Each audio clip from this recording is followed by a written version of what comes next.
জন্মগত শারীরিক প্রতিবন্ধকতা কখনোই দমিয়ে রাখতে পারেনি কাউনিয়া কলেজের এইচএসসি পরীক্ষার্থী কলিরানীকে। তো কিছুই নাই, ও আমাদের কলেজের গর্ব বলতে পারি। আমরা অনেক সুস্থ মানুষ, সেভাবে পড়াশোনায় হয়তো অনেক সময় মনোযোগী হয় না। ও অনেক কষ্ট করে পড়াশোনা করতেছে, ও ভালো করবে, আমরা এটাই দোয়া করি। দুই হাত দিয়ে লিখতে না পারলেও ডান পা দিয়ে লিখেই এবার কাউনিয়া মহিলা কলেজ কেন্দ্রে এইচএসসি পরীক্ষায় অংশ নিচ্ছে সে। কাউনিয়া উপজেলার গদাই গ্রামের কলিরানীর বাবা প্রয়াত মনোরঞ্জন রায়, মাই এখন তার একমাত্র অবলম্বন। ছোটবেলা থেকে মায়ের উৎসাহ অক্লান্ত পরিশ্রমে পা দিয়ে লেখা শেখে কলি, সেই শিক্ষাই আজ তাকে এইচএসসি পরীক্ষার হলে পৌঁছে দিয়েছে। কলিরানীর স্বপ্ন উচ্চশিক্ষা গ্রহণ করে বিসিএস ক্যাডার হয়ে মানুষের সেবা করা। শুধু লেখাপড়াই নয়, গানেও রয়েছে তার সাফল্য। ডান পা দিয়ে কম্পিউটার ও মোবাইল ফোন পরিচালনা করতে পারে সে। কাউনিয়া মহিলা কলেজের ভারপ্রাপ্ত অধ্যক্ষ ও কেন্দ্র সচিব মোহাম্মদ রফিকুল ইসলাম জানান, শারীরিক প্রতিবন্ধী হয় পরীক্ষার নিয়ম অনুযায়ী কলিরানীকে অতিরিক্ত 30 মিনিট সময় দেওয়া হয়েছে।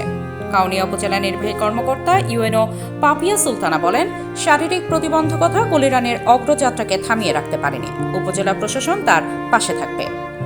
তথ্য ও প্রতিবেদন মোহাম্মদ ফেরদৌস জামান মুন্না।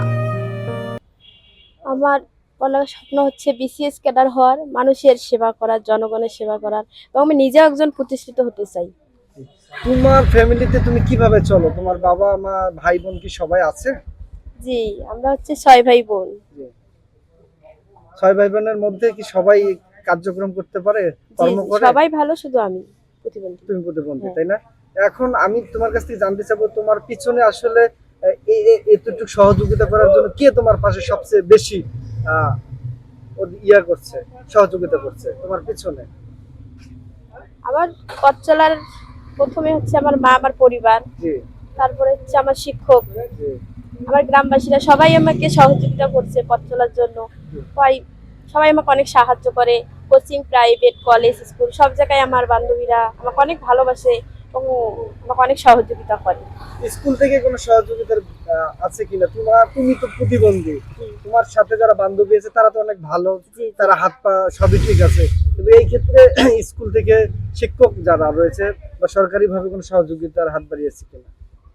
মানে আমার স্কুলে হচ্ছে শুধু আমার হচ্ছে ফুল ফ্রি করে দিছে, স্কুলের বেতন, পরীক্ষার ফি নেয় না শুধু। আচ্ছা, আর হচ্ছে এটাই তো। ঠিক আছে, ধন্যবাদ।